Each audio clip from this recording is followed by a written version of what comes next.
എനിക്ക് വേണമെന്ന് ഞാൻ ആഗ്രഹിച്ചു. അത് നമ്മള് പ്രകൃതി നിയമമാണല്ലോ. ഒരു കാര്യത്തിനോട് തീവ്രമായിട്ട് ആഗ്രഹിച്ചാൽ അത് ഓട്ടോമാറ്റിക്കായിട്ട് നമ്മളിലേക്ക് വരും. അത് ഇന്നല്ല, ഇന്നല്ലെങ്കിൽ നാളെ.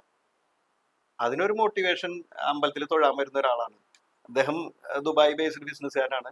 അദ്ദേഹം പറഞ്ഞു, ഞാൻ ഫസ്റ്റ് തവണ ഇന്റർവ്യൂവിന് പോയി. അതാ ആദ്യത്തെ നറുക്കെടുപ്പിൽ എന്നെ മേശാന്തിയെ തെരഞ്ഞെടുത്തു. അപ്പൊ എനിക്ക് അപ്പൊന്നും ഫീല് വന്നില്ല. അത് പോയി, ഇത്രേ ഉണ്ടായുള്ളൂ. അത് കഴിഞ്ഞ് വൈകുന്നേരം ആയപ്പോഴാണ് ഇതിന്റെ ഒരു ആഫ്റ്റർ എഫക്റ്റ് പോലെ ഇങ്ങനെ വിങ്ങി പൊട്ടുക എന്ന് പറയില്ല, അങ്ങനെ ഒരു ഫീല് വന്നു. ഇങ്ങനെ ഞാൻ ആരോടും പറഞ്ഞൊന്നുമില്ല. എനിക്ക് ശരിക്കും ഇങ്ങനെ ഉള്ളിന്റെ ഉള്ളിൽ കരച്ചിൽ വന്നായിരുന്നു. കിട്ടിയില്ലോ. ഞാൻ ഇങ്ങനെ ചോറ്റാനിക്കരയിലൊക്കെ ഞാൻ ഇന്ന നടയിൽ കിട്ടണം എന്ന് പ്രാർത്ഥിച്ചാൽ അത് കിട്ടാറുണ്ട്. ഇത് കിട്ടാണ്ടിരുന്നപ്പോ ഒരു വിഷമം വന്നു. പിന്നെ അത് 2 ദിവസം കഴിഞ്ഞപ്പോ അത് മാറി. അപ്പൊ എല്ലാവരും, അപ്പൊ ഞാൻ പറഞ്ഞു, ഇനി ഞാൻ കൊടുക്കണില്ലേ അദ്ദേഹത്തിന്. ഒരു ദിവസം വന്ന നോക്കി, തിരുമേനി ഇപ്രാവശ്യം കിട്ടിയില്ല, അല്ല അടുത്ത തവണ ശ്രമിക്കൂ. ഞാൻ നിർത്തിയെന്നു. അപ്പൊ പറഞ്ഞു, ഇപ്പൊ നിങ്ങളത് നിർത്തിയാൽ നിങ്ങൾ തോറ്റു. അതിന് തോൽക്കരുത്, കിട്ടുന്ന വരെ ശ്രമിക്കണം.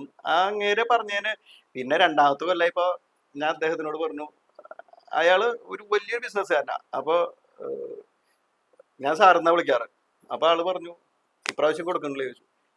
കൊടുക്കണ ഇൻട്രസ്റ്റ് ഇല്ലാന്ന് തോന്നുന്നു. പിന്നെ നിർബന്ധിച്ച്, പിന്നെ നമ്മുടെ ഇവിടെ ശശിയേട്ടൻ, നമ്മുടെ ഒരു സുഹൃത്താണ് അദ്ദേഹം, അങ്ങേരെ കടയിൽ ചെല്ലുന്ന സമയത്തോട്ട് പറയും, ഇപ്രാവശ്യം കൊടുക്കണില്ലേ, ശബരിമലയ്ക്ക് കൊടുക്കണില്ല. അപ്പൊ ഞാൻ പുച്ഛിച്ച് പോരും, ആ കൊടുക്കാൻ കൊടുക്കാന്നൊക്കെ പറഞ്ഞു. അങ്ങേർക്ക് വേറെ പണിയൊന്നുമില്ല, ശബരിമലയ്ക്ക് കൊടുക്കണം, കുടുംബത്തിൽ നിന്ന് പോകാത്ത ഞാൻ എങ്ങോട്ട്, അങ്ങനെയൊക്കെ തോന്നിയിട്ടുണ്ട്. പക്ഷെ ഒരു നിയോഗം ഇപ്പോഴാണ് വന്നത്. ഒരു അഡിക്ഷൻ പോലെ കൊടുക്കാൻ തോന്നി തുടങ്ങിയത് ഇങ്ങേരെയും കൂടി വർത്താനം കൊണ്ടാണ്.